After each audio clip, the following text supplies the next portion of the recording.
There's one building that rises above the rest of the San Francisco skyline.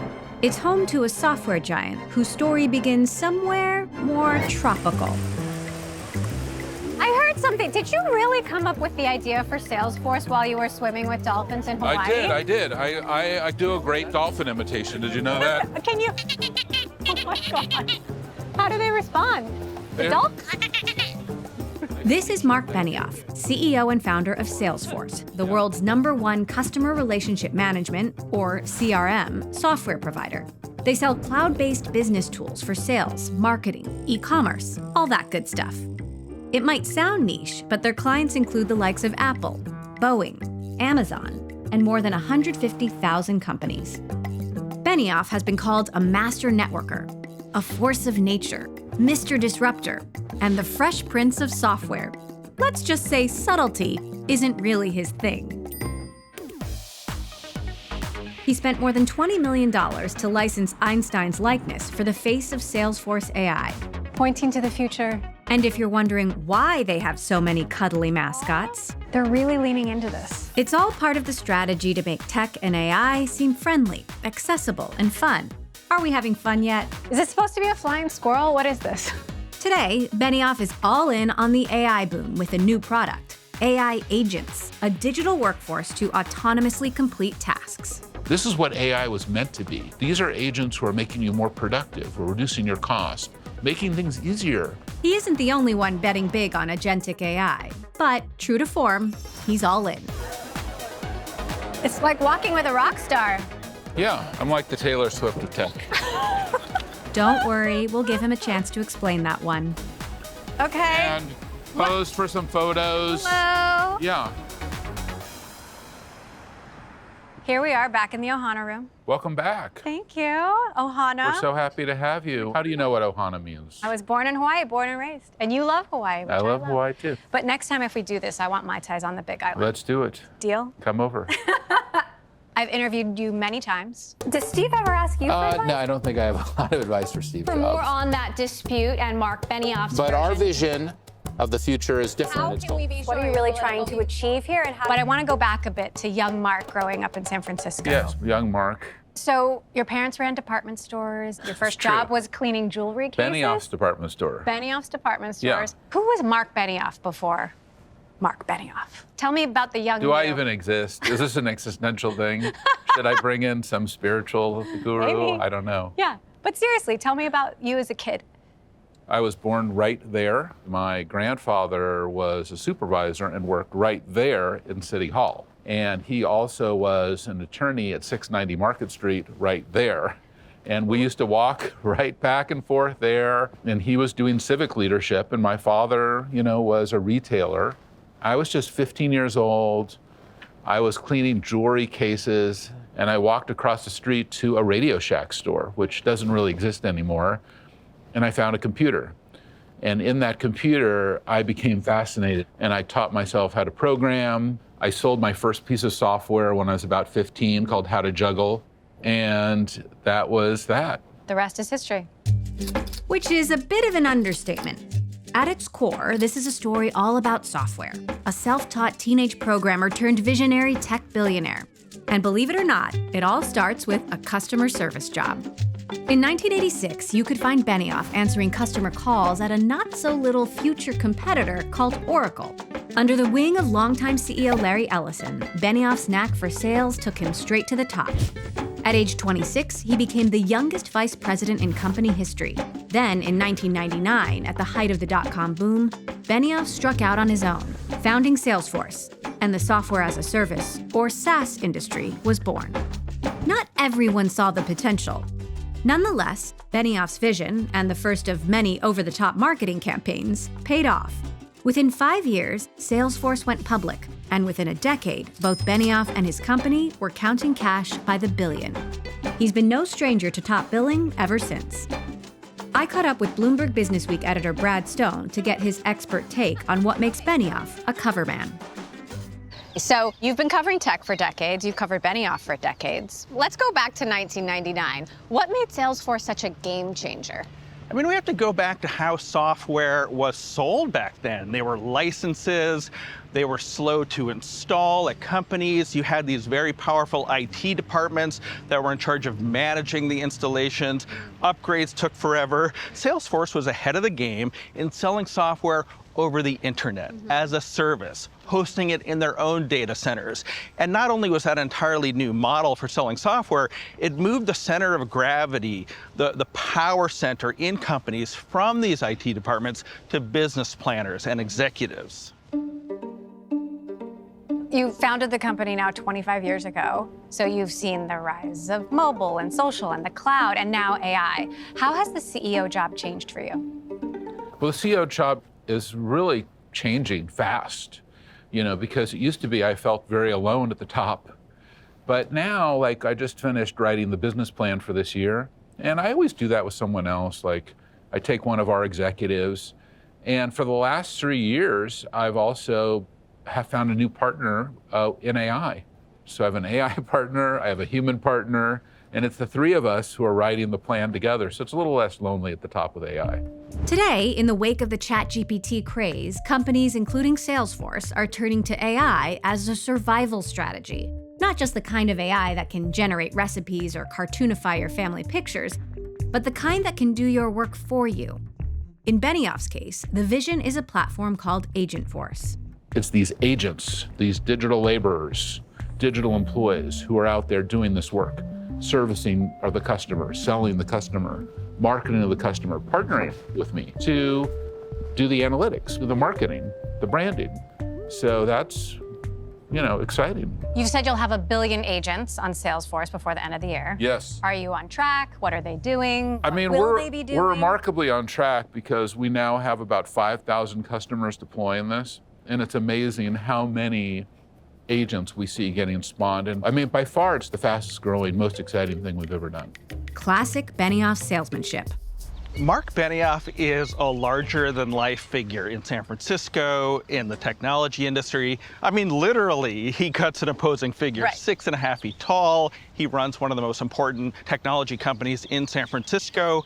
Now, it is fundamentally a boring company, right? They sell software to businesses to help salespeople track their interactions with customers. You know he's going to watch this, right? But what Marc is so good at is enlivening that mission, in inspiring his employees. He does it through casting rivalries. He does it by imbuing a mission, bringing sort of Hawaiian spirituality into the company. And he also does it by seasoning the company with celebrity. You go to a Marc Benioff event, and you might be seeing A-list talent. And it's sometimes easy to forget that what he is fundamentally doing is selling software and services to companies. I figured, what better place to see Benioff in action than his 22nd annual Dreamforce event? Of course, more than 45,000 other people had the same idea. And Benioff was, no doubt, the star of the show. All right, where is the camera? Where is do the we have camera? a camera, or do we? We do have did a we camera. lose the? No, we have a camera. We don't want to lose you, Emily, in all of this. That is, along with Pink, Kate Hudson, Imagine Dragons, Jane Goodall, and of course, Matthew McConaughey, Salesforce's creative advisor and advertising muse. The booking app I used didn't have Agentforce. How do you get your Dreamforce game face on? Well, it's hard because I think in this case, this year, everything has changed with AI. Yeah. And everything has changed to the point where you have to understand that customers want the power of AI without the mystique. I want to try to get to that point. I've never walked Where with it's- you through a Dreamforce What's that? where Yeah, where it's, yeah, Thank you, Mike. yeah. Yeah. I started to think we might not make it to our live TV interview. All right. So Star of the show that's here. the- You're on that side. Yeah, sorry. Got to prioritize the customers, Emily. Yeah, gotta prioritize Yeah, the customers right. and the fans. Do you feel like you're sort of refounding the company for the AI era? Well, I really think that, I mean, that's one way to think about it, but I think the other thing to think about it is that, did you want to get in here and go to the, come on, Emily, can't we get in All right, here? let's do it. What are we doing? Just sit here. Here you go. Okay. Okay. And pose for some photos. Hello. Yeah. Look at everybody. All right, that's good. Okay. All right, great. What's the point of this? What is the point of any of this, Is it really? just the vibe? It's the vibe. Okay. Is everyone loving this? We're loving it. Yeah, right, exactly. This is so Silicon Valley. Yeah. Silicon Valley will do as Silicon Valley does. But we were in a crunch, so we had limited time for canoes Did you want to do some golf? and no time for mini golf. Okay, we're 2 minutes out. All right. All right. You got the walk and talk I got that the you walk- wanted? I know. So I don't know if you know this, but our last interview at Dreamforce, someone spoofed it. Thank you so much, Marc. It's always great to be here with you at Dreamforce. You're Welcome the star back of to the show, the Dreamforce. rock star. It's a simple question. Just tell me what Salesforce does. What do you do for your customers? They don't care. Salesforce has kind of become a meme. There's these jokes out there. I was sorry. That was so scary. Thank you. It's okay. It's all right. It's all right. People who use it say it can be confusing. Boom. Click and go back this way. Boom. Here. Click and go that way. Boom. That way. They joke that some people don't even know what it is. How do you feel about your company being both a lifeline and a punchline? I love it. And also, like, even Elon Musk texted me and said, hey, I don't understand. What does Salesforce do? And I'm like, what is this, the meme? And he's like, yeah, you also have Slack? Yeah, we also have Slack. You have Tableau? Yeah, we have Tableau. You also have MuleSoft? Yeah. We also have all these other products. It's like, why do you call this company Salesforce? I'm like, what should we call it, Agentforce? Whether or not a name change is in order, it's clear that agents are the talk of the tower. But how far will this whole agent thing actually go? All right, go agents. Seriously, how far? Salesforce's revenue has reliably grown year over year from the start, but for the coming year, they gave a forecast that fell short of estimates, sparking pessimism. So all eyes are on Benioff's AI strategy, what it means for the future of Salesforce, and even the human workforce too. So you've said you won't hire any more coders at Salesforce, and you've said today's CEOs will be the last to manage all human workforces. What does this mean for businesses? Well, I think I just had a meeting, coming from a meeting with my head of engineering, and we're looking at productivity levels of 30 to 50% this year in key functions like engineering, coding, support, You're saying service. AI is doing 30 to 50% of the work? AI is doing 30 to 50% of the work at Salesforce now. And I think that will, continue. I think that all of us have to get our head around this idea that AI can do things that before, we were doing, and we can move on to do higher value work. Salesforce has cut more than 1,000 roles already this year. While some of these employees might be redeployed in new positions, these kinds of big reductions are sweeping through businesses as AI takes center stage. Salesforce is marketing its AI tools on their ability to replace human labor. Do you have any ethical qualms about that? Well, it's a digital labor revolution. That is, we're probably looking at $3 to $12 trillion of digital labor getting deployed. And that digital labor is going to be everything from AI agents to robots. And I do think, to your point, CEOs have to make sure their values are in the right place and that values bring value. Could an agent replace you one day? I hope so. You hope so. I mean, of course, I'm partially kidding, you know that. But we're becoming more automated. How secure is all this? I mean, there's malicious code, there's hallucinations. Like, what are the risks for businesses? Security, there's no finish line. You can never have extreme confidence on security. You have to be completely paranoid. Hallucinations is a different story. The current state of the art of AI is not 100% accurate. Doesn't it get messier? It could get a lot more accurate because the models themselves are stacking their intelligence. So hopefully they're honing what the truth is. And that's the hope. But right now, it's not 100% accurate. In our own work, we're doing hundreds of thousands of conversations, just ourselves and our company with our customers. And we have about 93% accuracy. Even for a large brand or a large company that we work with, like Disney, it's about 93%. It's not 100%. Right. 93%, though, that's not good enough, is it? It's pretty good. You're able to do a lot, but you have to be realistic that we're not at 100. You'll never see me saying that we're at 100%. But I think for a lot of the other vendors, maybe they're at much lower levels because they don't have as much data and metadata, and they're not able to kind of put as much information into the model to get to a higher level of accuracy. That air of competition is at the heart of this AI enterprise software game. You've been throwing some shade at Microsoft lately. We all know now that Microsoft Copilot is basically the new Microsoft Clippy. Everyone knows that at Microsoft has disappointed the world with Copilot, and I mean, that's just a repackaged ChatGPT, you know that. Yeah, thank you, Mark. What's the beef? What did Clippy ever do to you? I think we had to make it clear the difference between what we were saying and what Microsoft was saying.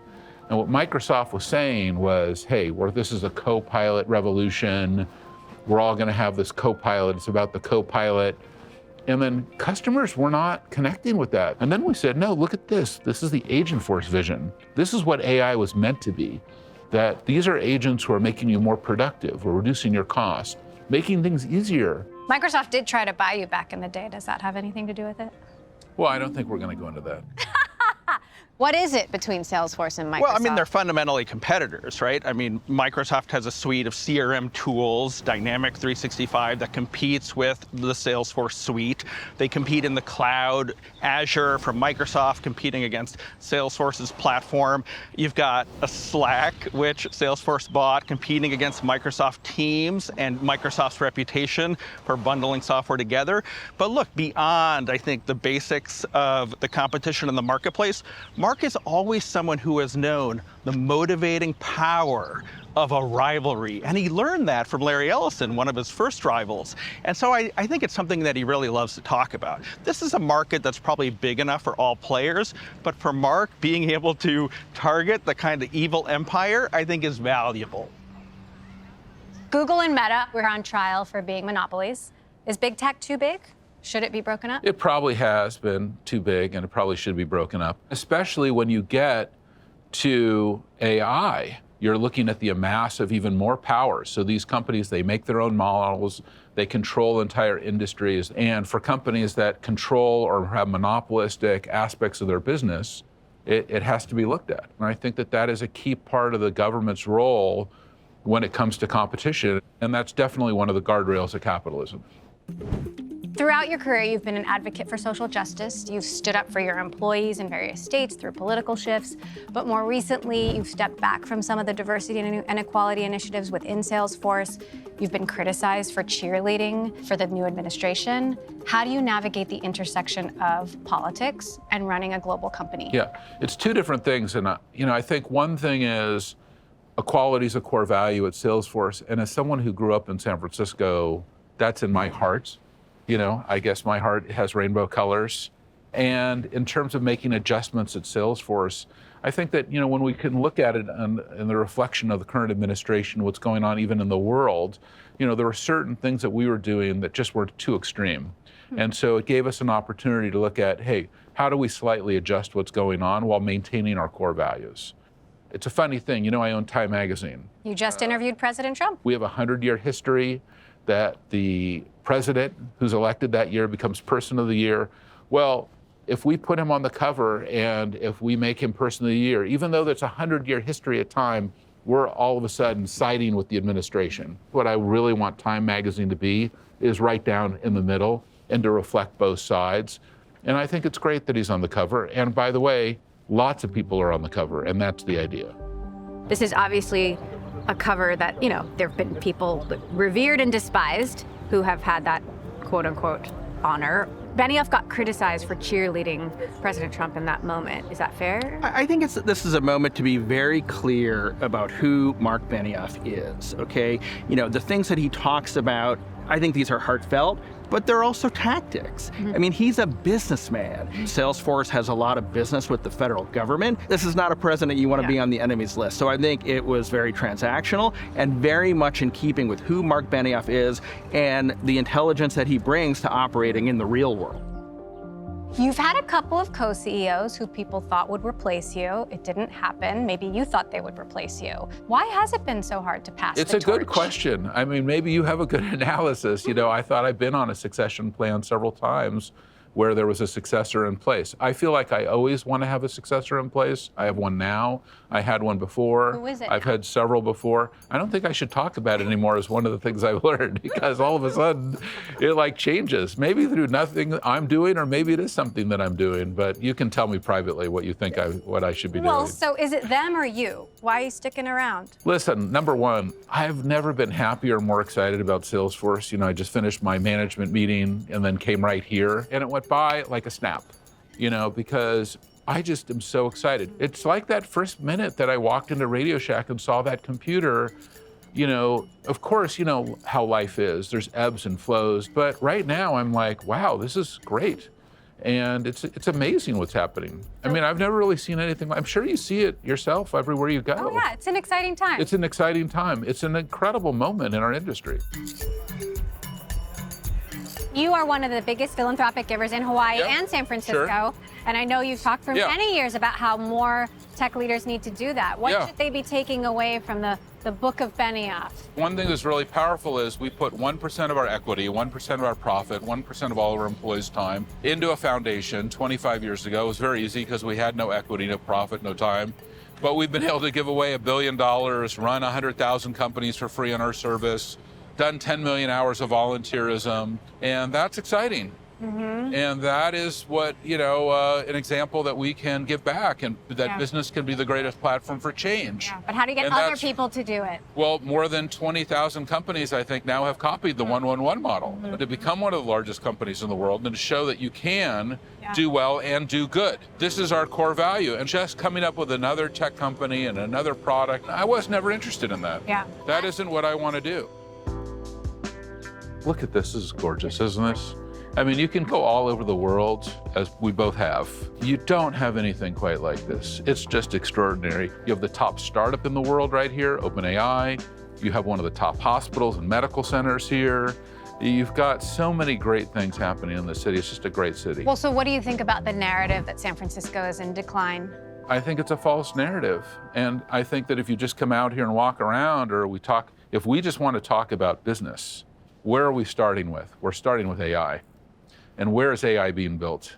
The people who are creating the future are here. Oh, and by the way, that's always been true. This isn't the first gold rush we've been through. There's this complaint, though, that tech has ruined the city, has increased inequality, has run out the middle class. What about that?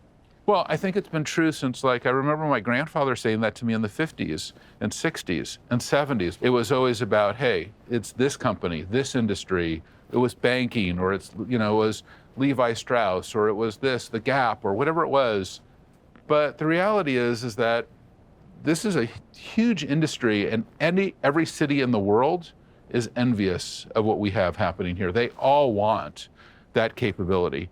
You can go anywhere. You can go to Japan, you can go to Singapore, you can go to Sydney, you can go to London, you can go to Paris. Where are the top AI companies? None of those cities. They're all right here. So the Taylor Swift of tech, do you really think? I don't know. This is my, Eras tour is happening right now, and then it's over. And then I can walk down the street and nobody knows or cares who I am, which is wonderful. So I think that's the best of all worlds,